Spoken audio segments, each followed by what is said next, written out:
सभी प्यारे बच्चों को मेरा नमस्कार। आपका अपना YouTube चैनल LKM मीना पे सभी का स्वागत है। तो प्यारे बच्चों, आज की वर्कशीट हमारी शिक्षा निदेशालय की तरफ से दी जाने वाली कार्यपत्र संख्या हमारी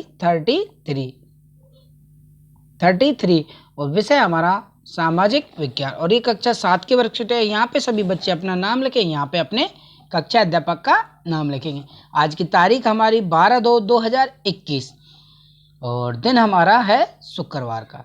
तो प्यारे बच्चों, आज की वर्कशीट में भी हम जो पिछली वर्कशीट आई थी ईश्वर से अनुराग, तो उसी की चर्चा हम करेंगे कि कैसे कैसे लोग की जो प्राचीन काल था, हमारा जो पुराना काल था, तो उसमें कैसे लोग कौन कौन से भगवानों पे विश्वास करते थे, कौन कौन से तरीके वो आजमाते थे।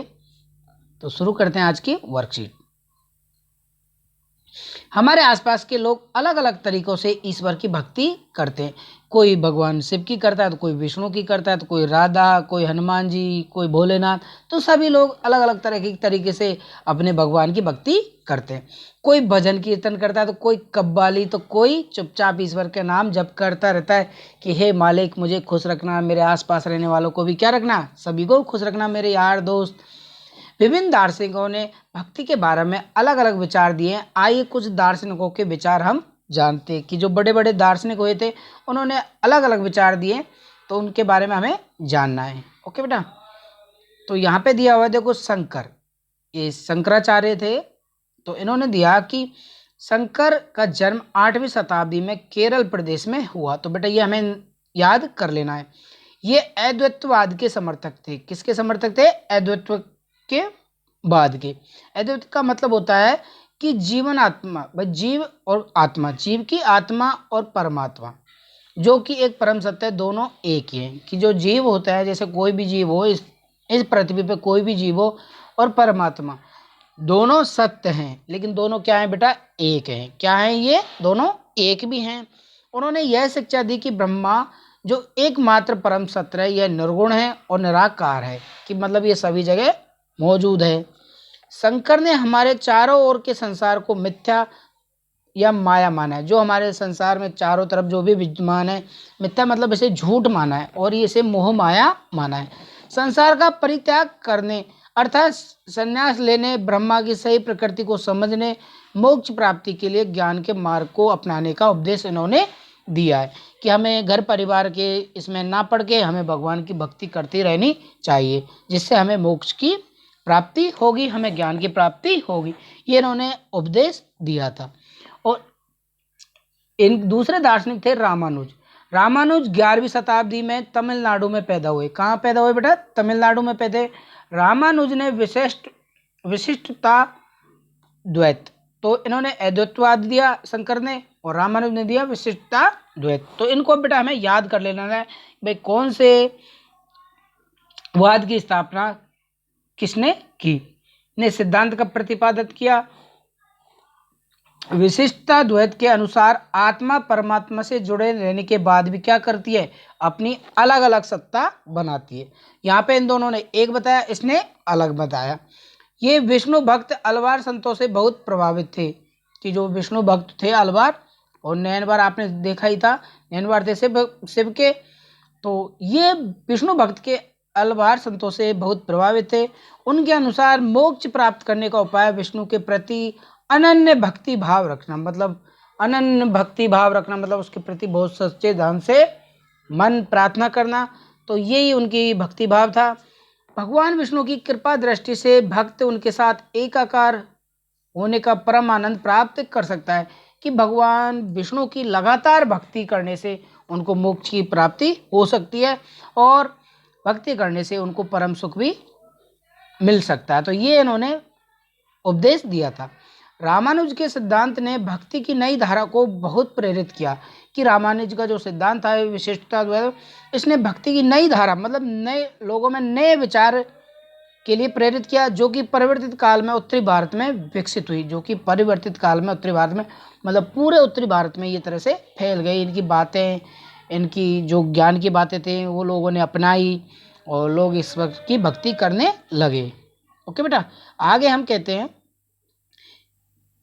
कि बसवना का वीर शैववाद सिद्धांत। तो ये जो अगले हमारे दार्शनिक थे, तो ये थे बसवन्ना। ठीक है। तमिल भक्ति आंदोलन और मंदिर पूजा के बीच के संबंध के परिणाम स्वरूप जो प्रतिक्रिया हुई वो बसवन्ना और अल्लम्मा प्रभु और अक्क महादेवी जैसे उसके साथियों द्वारा प्रारंभ किए गए वीर शैव आंदोलन में स्पष्ट दिखलाई देती है। तो ये तीन हमारे हुए थे, बसवन्ना, अल महाप्रभु और अक्मा देवी। इन्होंने अपना अलग ही एक आंदोलन चलाया, वीर शैव आंदोलन। तो इन्होंने अलग ही कुछ बातें बताई। यह आंदोलन 12वीं शताब्दी के मध्य में कर्नाटक में प्रारंभ हुआ और वीर शैवों ने सभी व्यक्तियों की समानता के पक्ष में कि सभी लोग समान हैं, जाति तथा नारी के प्रति व्यवहार के बारे में ब्राह्मणवादी विचारधारा के विरुद्ध अपने विचार प्रस्तुत किए और वे सभी प्रकार के कर्म कांड और मूर्ति पूजा के विरोधी थे। इन्होंने कहा कि कोई मूर्ति पूजा नहीं हमें करनी, बस हमें भगवान की सच्चे मन से भक्ति करनी चाहिए और वो ही परम सुख है। और नारी के प्रति व्यवहार कि हमें नारियों को भी समाज में इज्जत देनी चाहिए और सभी लोग सभी जातियों के एक समान है, तो उन्होंने इस बात का भी बल दिया। और आगे हमारा इसमें है बेटा दर्शन शास्त्र। ठीक है। जीवन के अर्थ व मतों से संबंधित विचारों का अध्ययन क्या कहलाता है? जीवन के अर्थ और मतों से संबंधित विचारों का अध्ययन करना ही दर्शन शास्त्र कहलाता है। ओके बेटा, कि जो भी हमारे जीवन के अर्थ हैं और अलग अलग विचार मतलब जो दार्शनिकों ने दिए उनके मतों से संबंधित विचारों में क्या क्या मत दिए, तो वो सब किस में आते हैं बेटा? दर्शन शास्त्र के अंतर्गत आते हैं। दार्शनिक शब्द बेटा ये पूछा जाएगा, ये एग्जाम में पूछा जाएगा। दार्शनिक शब्द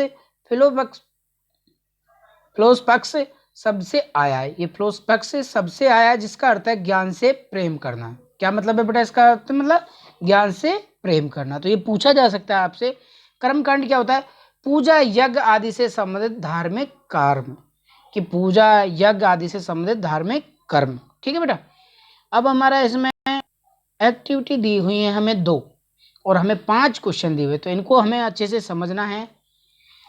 तो पहली एक्टिविटी है हमारी कि शंकर और रामानुज के विचारों के बारे में कुछ और पता लगाने का प्रयास करें, कि इन्होंने ये विचार तो दिए लेकिन कुछ और मत भी इन्होंने दिए, तो इनसे विचारों का हमें पता लगाने को प्रयत्न आपको करना है। तो गूगल के सहारा से भी आप ले सकते हैं और अपने टीचर से भी पूछ सकते हैं। ठीक है। दूसरा है हमें भक्ति के बारे में अपने विचार साझा करें। भक्ति के बारे में अपने विचार साझा करें। तो करिए, इन दोनों एक्टिविटी को हम करते हैं। ओके बेटा, तो देखते हैं इनका आंसर। तो इसका आंसर बेटा जो पहले एक्टिविटी उसका देखेंगे कि आचार्य शंकर का ब्रह्मा निर्गुण निराकार निर्वेश है, जबकि रामानुज का ईश्वर सगुण और साकार से विशेष है। आचार्य शंकर का दूसरा हमारा कि आचार्य शंकर का ब्रह्मा विशुद्ध चैतन्य, जबकि रामानुज का ईश्वर आत्म चैतन्य। और आज तीसरा क्या दिया उन्होंने? आचार्य शंकर ने कहा कि ब्रह्मा में सजातीय विजातीय एवं स्वगत किसी प्रकार का भेद नहीं है, मतलब सभी समान है, और जबकि रामानुज स्वगत भेद को मानते हैं। ठीक बेटा। तो ये इन्होंने अलग अलग अपने भक्तियों के बारे में विचार दिए थे। और दूसरी एक्टिविटी भाई यहाँ भक्ति के बारे में और क्या राय देंगे, तो भक्ति से श्रेष्ठ मानव जीवन में कुछ भी प्राप्त नहीं हो सकता, कि भक्ति से श्रेष्ठ मानव जीवन में कुछ भी प्राप्त नहीं हो सकता। मनुष्य जीवन की सार्थकता केवल भक्ति में ही है। मनुष्य जीवन की सार्थकता है वो किसमें? केवल भक्ति भाव में ही है।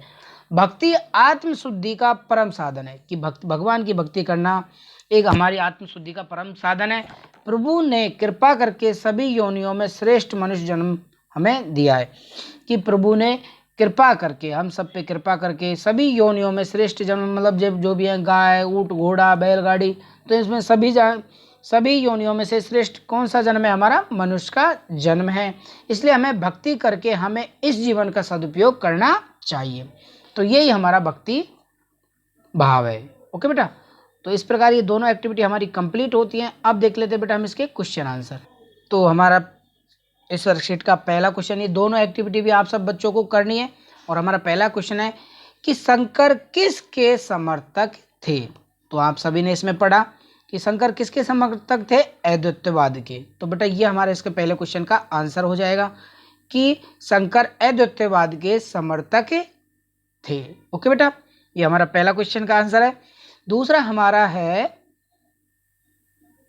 कि रामानुज किन से बहुत प्रभावित हुए। तो आपने इसको भी अच्छे से पढ़ा कि ये देखो कि विष्णु भक्त अलवार संतों से बहुत प्रभावित थे। कौन थे? रामानुज। तो ये हमारे दूसरे क्वेश्चन का आंसर हो जाएगा कि वे विष्णु भक्त अलवार संतों से बहुत ही ज्यादा प्रभावित थे और उन्होंने इनके ज्ञान को अपनाया भी था। अगला हमारा क्वेश्चन है कि वीर शैव मत के समर्थक कौन कौन थे। तो बेटा वीर शैव जो मत है ये हमने यहाँ पे पढ़ा, ये रहा। तो इसका कलर मैं चेंज कर दे रहा हूँ। ओके, ये तो ये वीर शैव देखो, इसमें वीर शैव जो शैव था तो इसमें देखो इसके पहले थे बसवन्ना, अलमहाप्रभु और अक्क महादेवी, ये तीन थे इनके। तो इन तीनों का हम नाम इसमें लिख देंगे बेटा। ओके, पहला बसवना, अलमा प्रभु और अक्मा देवी, ये तीनों के नाम हमें तीसरे क्वेश्चन में लिखने हैं। ये तीनों वीर शैव मत के समर्थक थे। ओके बेटा, अब देखते हैं हम अगला क्वेश्चन। अगला क्वेश्चन है हमारा कि जाति के प्रति वीर शैवों का दृष्टिकोण कैसा था। कि जातियों के प्रति भाइयों कैसे थे। तो देखो यहाँ पे इन्होंने अच्छे से बताया है कि वीर शैव ने, चौथा क्वेश्चन हमारा, कि वीर शैवों ने सभी व्यक्तियों की समानता के पक्ष में और जाति तथा नारी के प्रति व्यवहार के बारे में ब्राह्मणवादी विचारधारा के विरुद्ध अपने प्रबल तर्क दिए। तो उनका विचार एकदम बिल्कुल समानता के पक्ष में था। अगला है हमारा पांचवा क्वेश्चन, अद्वैतवाद और विशिष्ट द्वैतवाद से किसी प्रकार भिन्न है। पांचवें क्वेश्चन का आंसर हम ये पूरी वर्कशीट में हम देख के बता, इस पूरे इनको दोनों को पढ़ के हम बता सकते हैं कि दोनों किस प्रकार भिन्न है। तो आप इन दोनों पे भाई दोनों की बातों को, जैसे शंकर और रामानुज, तो इनकी अलग अलग बातों को हम लिख सकते हैं कि इन्होंने ये अद्वैतवाद के समर्थक थे और ये रामानुज है जो विशिष्ट द्वैतवाद के समर्थक थे। इन्होंने बताया कि अद्वैतवाद ने क्या बताया कि जीव आत्मा है और परमात्मा एक है, जबकि इन दोनों ने क्या बताया, इन दोनों ने इनको अपनी अलग अलग सत्ता के रूप में बताया। और इनकी शिक्षा थी कि ब्रह्मा जो कि एकमात्र परम सत्य है, निर्गुण और निराकार है, तो उन्होंने ये शिक्षा दी थी। और जबकि इन्होंने विष्णु भक्त की अलवारों से ये प्रभावित थे और उन्होंने भाई जीवन की मोक्ष प्राप्ति के लिए इन्होंने अपने ये विचार दिए। ठीक है ना बेटा, जीवन की मोक्ष प्राप्ति के लिए किसको माना इनको भक्ति, इन्होंने विष्णु भगवान की भक्ति पर जोर दिया। और शंकर ने चारों ओर संसार की मिथ, जो संसार की माया है, इसको झूठ कहा। और जबकि इन्होंने क्या कहा, इन्होंने कहा कि विष्णु भगवान की भक्ति करने से हमें जीवन का पूरा सुख मिल सकता है। इन्होंने कहा कि मोक्ष प्राप्ति के लिए कि भाई हम जैसे घर त्याग हमें होना चाहिए और संन्यास लेना चाहिए, ब्रह्मा की सही प्रकृति को समझने तथा मोक्ष की प्राप्ति के लिए हमें ज्ञान के मार्ग को अपनाने का उपदेश दिया। और जबकि इन्होंने क्या कहा, इन्होंने कहा कि रामानुज ने कहा कि भक्ति की नई धारा को इन्होंने अपने भाई लोगों के जीवन में उतारने को कहा, जो कि उत्तरी भारत में पूरी तरह से फैल चुकी थी। ओके बेटा, तो इस प्रकार हमारे बेटा ये पांचों क्वेश्चन कंप्लीट होते हैं। तो सभी प्यारे बच्चे इसे सामाजिक विज्ञान की कॉपी में नोट करें और अपने टीचर से चेक करवाएं। ओके बेटा, वीडियो को लाइक और चैनल को सब्सक्राइब जरूर करें। Thank you, bye bye.